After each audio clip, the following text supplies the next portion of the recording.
আজি আমি আপোনালোকৰ লগত আলোচনা কৰিম যে কোনটো গ্ৰহৰ অশুভ প্ৰভাৱ হ'লে মানুহৰ জীৱনত কি ধৰণৰ সমস্যাৰ সৃষ্টি হ'ব পাৰে বা কোনটো আপুনি কেনেকৈ গম পাব যে আপোনাৰ আচলতে কোনটো গ্ৰহৰ অশুভ প্ৰভাৱ আপুনি পাই আছে নিজৰ জীৱনত।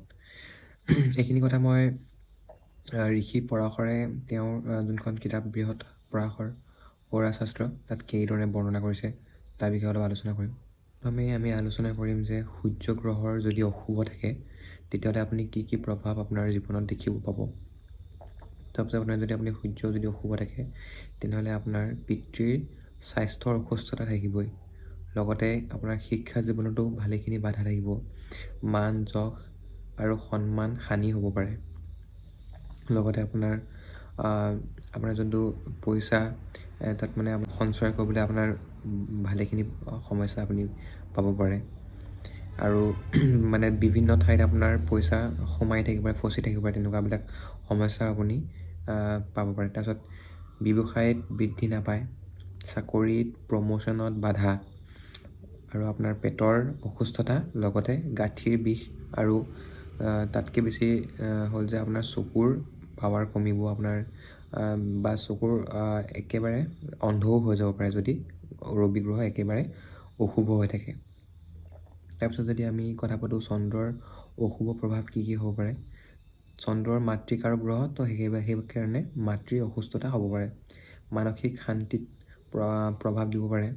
তাৰপিছত মন চঞ্চল কৰিব পাৰে, পইচা আহিলেও স্থায়ী নহ'ব, পানীত আপোনাৰ ঘৰত পানীৰ সমস্যা দেখা যাব পাৰে আৰু লগতে ঘৰত চুৰ হ'ব পাৰে আৰু আপোনাৰ যোনটো মূৰ বিষ ঘনাই হৈ থাকিব পাৰে, জ্বৰ পানী লগা সেইবিলাক ঘনাই দেখা যায়। লগতে আপোনাৰ বুকুৰ বিষ আৰু লগতে লাংছৰ প্ৰব্লেম কৰিব পাৰে চন্দ্ৰই যদি সি অশুভ বা সি যদি পাপকাত্ৰি থাকে।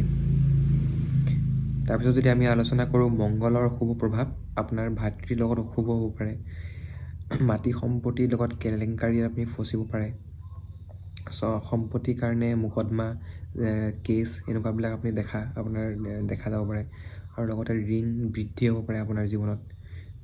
কোনো কামতে আপোনাৰ বৃদ্ধি আৰু সাফল্য পাবলৈ আপোনাক বহুত কষ্ট কৰিবলগীয়া হ'ব পাৰে আৰু বিবাহত অশুভতা, বিবাহত বাধা হ'ব পাৰে, তেজৰ প্ৰব্লেম আপুনি দেখা যাব পাৰে। তাৰপিছত লগতে মাইকী মানুহৰ আপোনাৰ যোনটো মাহেকীয়া হোৱা পিৰিয়ডছৰ তাত প্ৰব্লেম হ'ব পাৰে, তাত প্ৰব্লেম দিব পাৰে আৰু আপুনি শাৰীৰিকভাৱে বহুতখিনি দুৰ্বল হ'ব পাৰে। ইয়াৰ লগত যদি মই আলোচনা কৰোঁ বৃহস্পতি গ্ৰহৰ অশুভ প্ৰভাৱ কি হ'ব পাৰে। বৃহস্পতি গ্ৰহটো হৈছে আমাৰ জীৱনৰ বহুত বেছি ইম্পৰ্টেণ্ট প্লেনেট। ই আমাৰ জীৱনত আধ্যাত্মিক চেতনা যোগায়। তো সেইবাবে যদি বৃহস্পতি অশুভ থাকে তেতিয়াহ'লে আপোনাৰ আধ্যাত্মিক চেতনা বহুত বেছি কম হ'ব।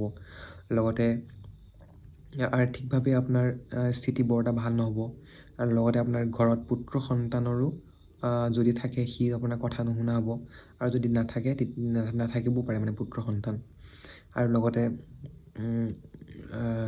শিক্ষাৰ্থীৰ জীৱনত শিক্ষাৰ ল'বৰ বাবে বাধা হ'ব পাৰে, আপোনাৰ পাৰিবাৰিক সম্পৰ্কবিলাক বহুত বেছি বেয়া হ'ব পাৰে আপোনাৰ ঘৰৰ মানুহবিলাকৰ লগত।